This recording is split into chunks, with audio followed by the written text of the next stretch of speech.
Looking at how this network has grown since I left the Empire, I've been meaning to pitch a new show, one that may benefit your promotion long term. Depending on how you receive it, but it's something I've always wanted to do and feel like will add a needed layer to the network, one y'all have disregarded for a long time.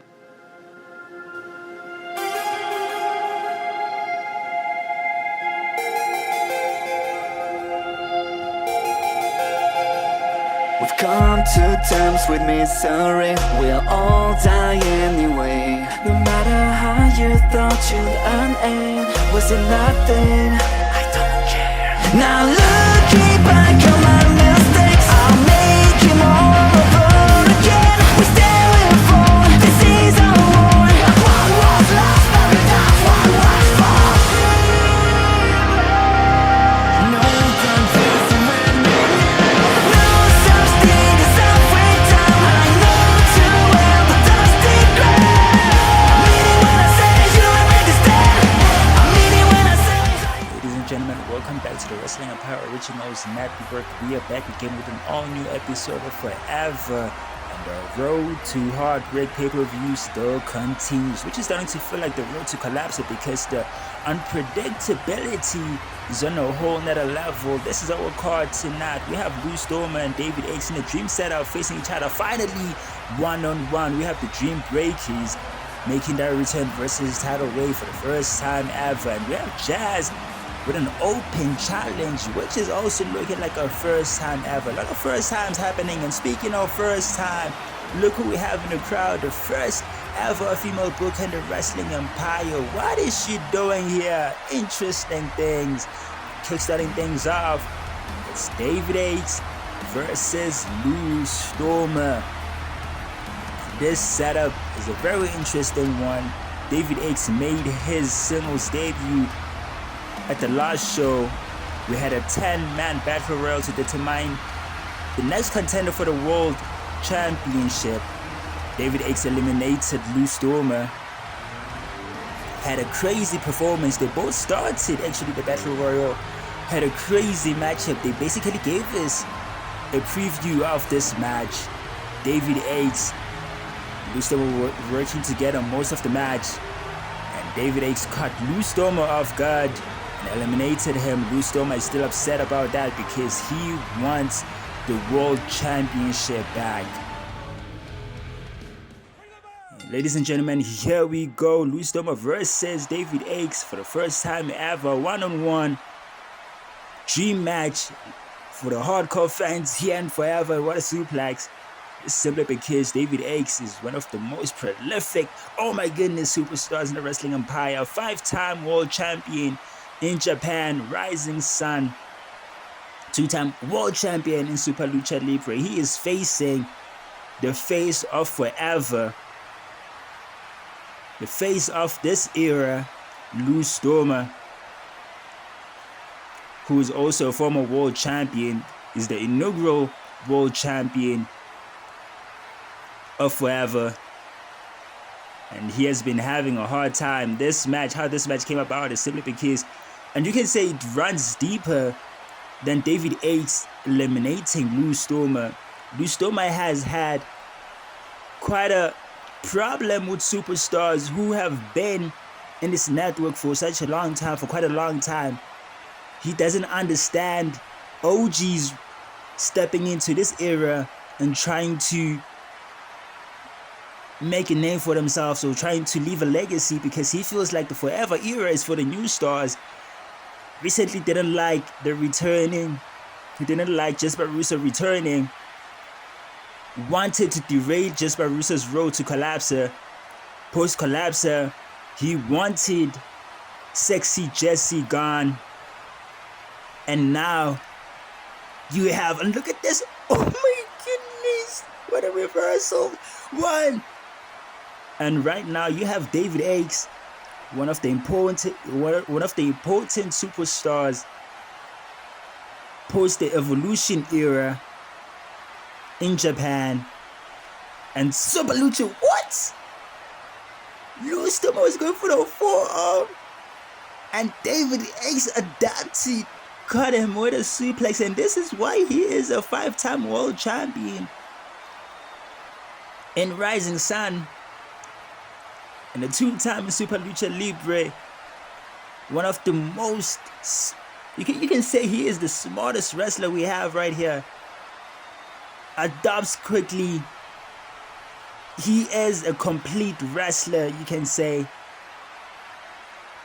And he recently faced an icon here in Wrestling Empire, Owen Artie, in a very iconic, classic, instant classic match. It was a dream match, an exhibition match. He showcased that match on the last show just to give you a hint of what David Ace is capable of, and this is what he did in his match with Owen Artie, and this is what he's doing here in Forever. And I think it's time to start the conversation of the most dangerous wrestler we got here ever, because look at this. Has been giving us all-time performances and is now giving us an all-time performance with the face of Forever, and look at him. Looks like he's preparing for a finisher. No, sending him to the corner. No, ducks that. An Ace suplex. And now he's going for the Alabama Slam, known as the execution. And what's the ref? This is supposed to be it. One. Ooh. Kick out.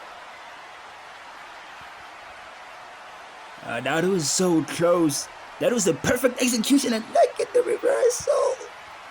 Lou Stormer said, I won't let you execute that twice. And yes, a snap suplex. Lou Stormer seems to be back, ladies and gentlemen, with a Canadian Destroyer. And close to the ropes. Lou Stormer needs a win, needs to remind people that he's the face of Forever and why this company made him the face of Forever. He's tired of the disrespect. Look at this, the shining star. That is Jesper Russo's move. And of course, I won't leave out the fact that Jesper Russo is one star that David Ace looks up to. If he picks up a win, David Ace might be looking straight at Jesper Russo. They might run it back. They first face each other back in Rising Sun, if not Super Lucha Libre, between those two promotions when Jesper Russo was touring. And look at this DDT. Lou Stormer getting out of that spine buster. That was supposed to finish him, and look at that. Just shows you how much this match means to him. It's a make or break. He has failed so many times chasing the world championship, trying to get back in the world title picture. And look at the supernatural Jesper Russo's move, and look, is it at 1, 2? What? David Ace with another memorable performance. And you think Lou Stormer might have figured it out after stepping in the ring with David Ace at the last show. But David Ace proved why he is a 7-time world champion. And what is next?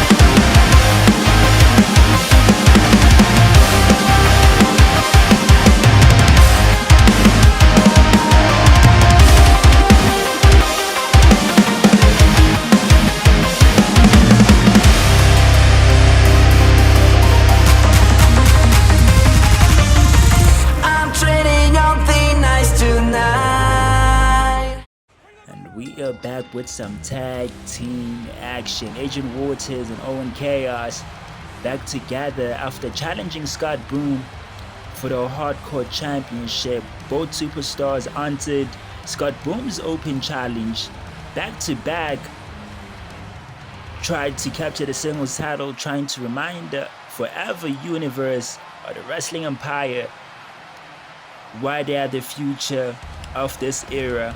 Might have been unsuccessful in capturing the gold, but them hanging with Scott Boom has motivated them to get the tag team titles. And here we go, title wave versus the Dream Breakers. The Dream Breakers making their return.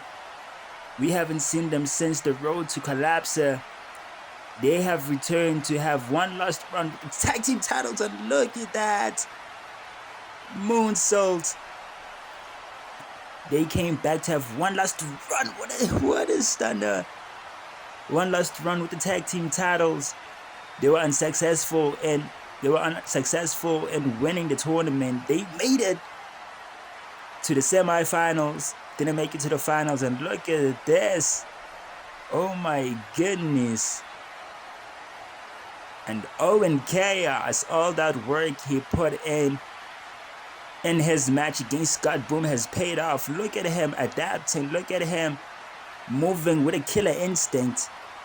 And that's needed when you're going against Bad Dream. That's needed when you're going against the Dream Breakers. This team is known for causing chaos. It's known for surviving in hardcore matches. They're the most chaotic tag team that we got in the wrestling empire. A lot of superstars, a lot of tag teams take inspiration from them because they're unpredictable. They are capable of anything. And this is what I mean. Killer instinct, and look at them. Looking like a predator. Just waiting for a perfect moment, and look at Agent Waters showing Bad Dream that he knows how to go hardcore. He has that killer instinct. He has got that grit. And you can see those bandages he got after his match with Scott Boom, because it was a very unfiltered match. Very hardcore. Agent Waters is trying to show Dream Breakers, that there's a lot of learning that he did in that match. And he can beat them. And look at this. Are they going to win via roll up? Just like Mad Dominion. That's how Mad Dominion won against the Dream Breakers. And you could say this was supposed to be an easy one for the Dream Breakers because they have experience. They've been in the game for almost a decade. Tidal Wave versus DLW, that will be an interesting matchup. But moving on from tag team action to this open challenge.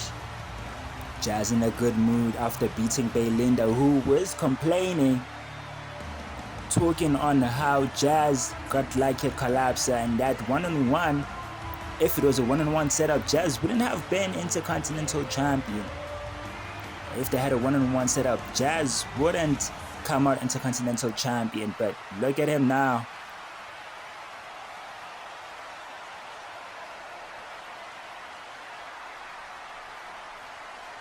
When I made my return at the road to Collapsar, I promised myself that I'm going to make up for the time I wasn't here.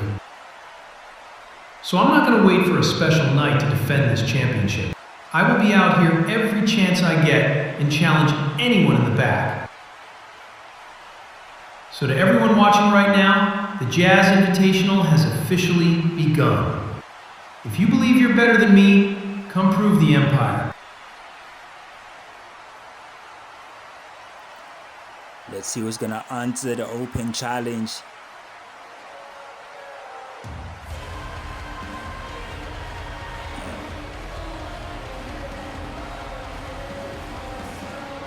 Oh my God, I almost said that I don't know anyone in the wrestling empire with that look. That's Jen. For those who have been here long enough, we last saw him in the early days of season 1 at No Permission.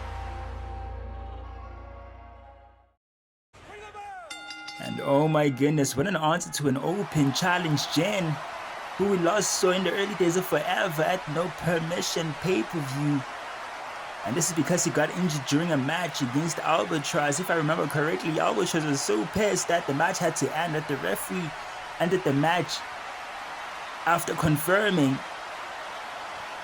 with the medics Gene had broken his neck, and look at Jazz going for the very same neck. Gene had broken his neck in that match, and he had to be out for quite some time. He was out for nearly 2 years. Oh my goodness, Jazz is unforgiving. And which makes this a poetic setup, because Jazz is also one superstar who got injured in the early days of Forever. He broke his spine. I think it was it was at the same pay-per-view at No Permission when we faced King for the Intercontinental Championship. And some might say that was a cursed pay-per-view, because both these superstars got injured. These superstars were considered the brightest superstars in this era, put up in the same conversation as your King. No, sorry, put up in the same conversation as your Blue Stormer, and look at that. Put in the same conversation as your Kingsley. That's who I wanted to mention. And it's so beautiful that they're both back, both facing each other for the Intercontinental Championship. What a poetic main event that we got here. Look at them go at it. Oh my goodness. Jazz knows this man's weak spot. And you can say Jen has been watching Jazz. He knows Jazz. He's aware that Jazz exists, and he knows where to hit. Where the bandage is where he needs to hit, and he's just stomping. And oh my goodness, look at this. One-winged angel by Jazz, and now high risk. What a lariat, a DDT. And look at this one. The last time we saw Jin, and look at this, fallen heroes, shades of the invincible Kingsley. The last time we saw Jin, we didn't know much about him, and look at this over the moonsault. But looking at my notes here, done some research. He is said to be one of the most important young superstars from Rising Sun. And this is simply because he was the most active wrestler in Japan during the Casey Styles era, the early days of Casey Styles era, when Casey Styles debuted in this match. He was the most active. He was said to be number 2 wrestler in Japan. That was the same timeline when Oriyu got crowned and became the world champion, when the reign of terror, Oriyu's reign of terror started. He was said to be one of the most believable superstars that could dethrone Oriyu. Oriyu is about to hit 5 years as world champion in Rising Sun, and Jin was in the conversation of superstars that could beat him. And of course, that conversation was closed when news came out that Jin is signed to Forever. There's a lot of conversations around Jin. It's no mistake that he was in the same conversation as your Jazz, as your Blue Stormer, as your Kingsley when Forever started. And you can think about what the injury did to him mentally, missing out on Collapser, missing big pay-per-views, missing out on the big matches, missing out on the big opportunities. Liz Jazz made it early, but now he has the chance to change that. He has a chance to make people believe in him again. I mean, this match running this long just proves that, oh my goodness, straight to the ribs. This match just proves that he is back for good. This match lasting longer than his match at No Permission is the testament. And it just makes us wonder what would have happened.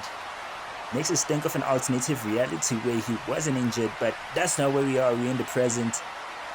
Again, there's so much to look forward to. Jazz has been on a very impressive run, proving that he can hang with anyone in this roster, proving why he belongs. And look at that, that was just nasty. Did you see the blood coming out of Jen? And Jen now just doesn't care, just reversing. And what a bridge. Jen won't allow that. Jen has a lot to prove. Jen with a dead eye. And I think he was just basically saying, Jazz just has to say his prayers right now because this match is over. This match is as good as over. This reign is as good as over. It's time to give it up, Jazz. The trumpets are getting louder for Jazz. You can say, look at this. I don't like this position. This is the most dangerous part of the arena. A lot of things have happened in that corner.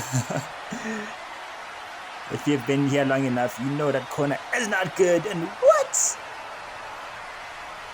That gotta hurt. And Jazz still trying to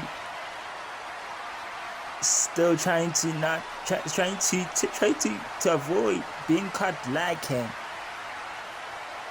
Now catching some air, and they're taking it outside again.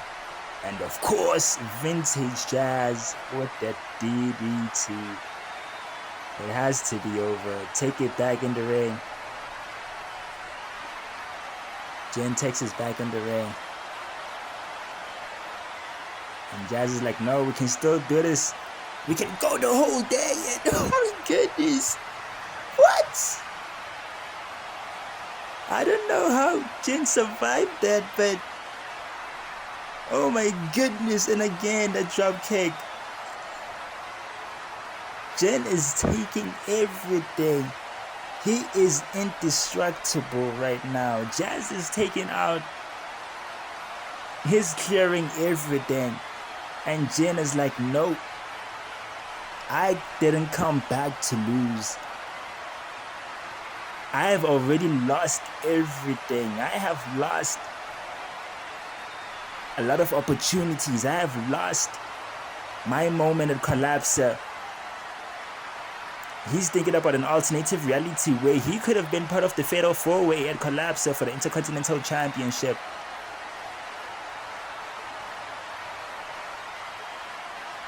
And as he should, because oh my goodness, looking at the competition now, looking at the landscape right now, Jen has a lot of catching up to do. He has a lot of catching up to do. You have seen stars like Belinda come in. Stars like Kingsley have improved. A lot of people that have been compared to have improved, have done a lot, have got some milestones. And Jen is trying to make one for himself right here. He's trying to become an Intercontinental Champion, and he's still going. Can't believe this match is running this long. I underestimated the endurance of these two superstars. And look at Jazz. 1, 2. This has to be. How is this not over? 1 minute remaining is what we are being told. And look at this one. That's how long this match has been running. The time limit is in the pits right now. They're about to hit the time limit, and this has to be it. I don't know, 30 seconds left.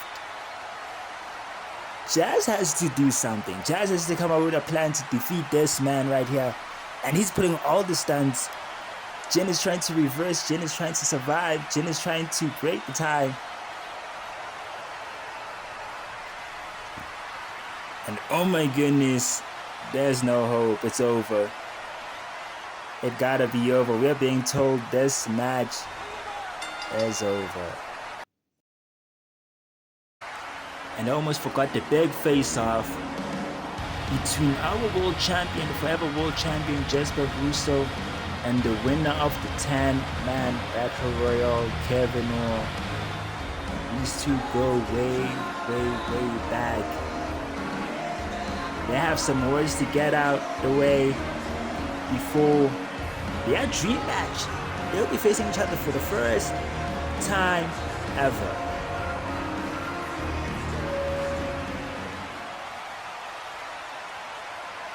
The reign of the Dreamers continues, and I have to say, as much as I've been chasing a lot of dream matches ever since this World Championship reign began, it hasn't been easy taking a lot of dream matches off the list, and this is simply because of the competition that we have here in Forever. This is simply because we have a lot of dreamers here in Forever. I mean, I almost got derailed by Belinda on the road to fourth goal. And you have to respect it. Belinda proved to be a dreamer. He opened my eyes. He said Kingsley is not the only dreamer that we have here. He's a dreamer as well. And now it is time to face another dreamer who will be tending to end this title shot. There is another dreamer. Dream League Wrestling Original. Won a 10-man battle royal to earn a shot at the World Championship. One of the reasons Kevin Orr signed to Forever is so he can be World Champion, because he wasn't able to do that in DLW. Now his dreams may be coming true.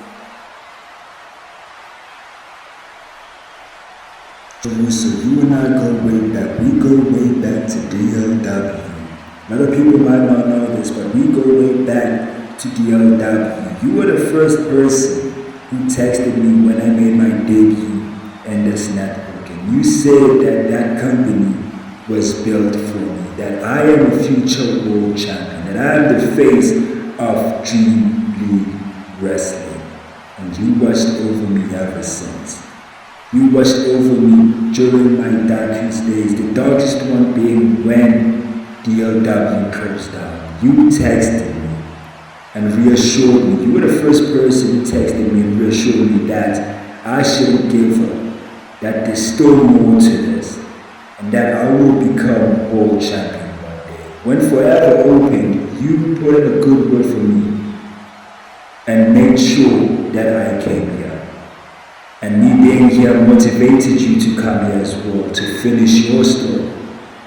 And now that you have finished your story, it is time that I finished mine. Yes, we go way back, what, that's 3 to 4 to 5 years in this industry.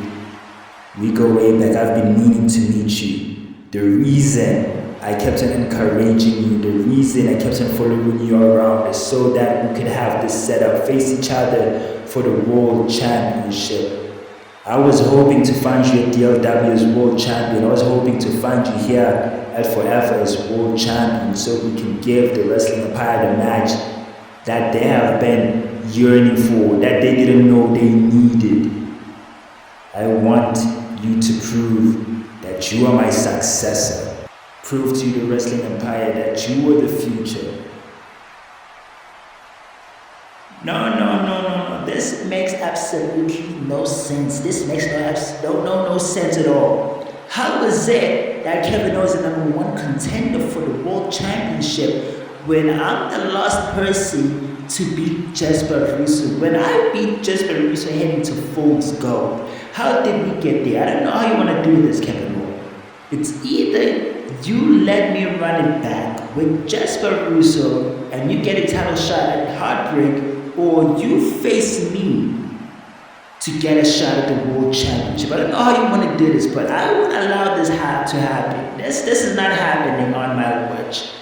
So I don't know, you choose.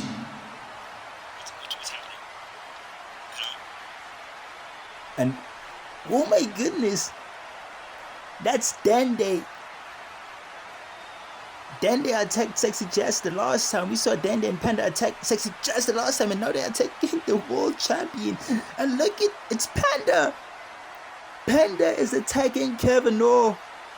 The attacks continue, but we still don't know what they want. And who's this? Oh my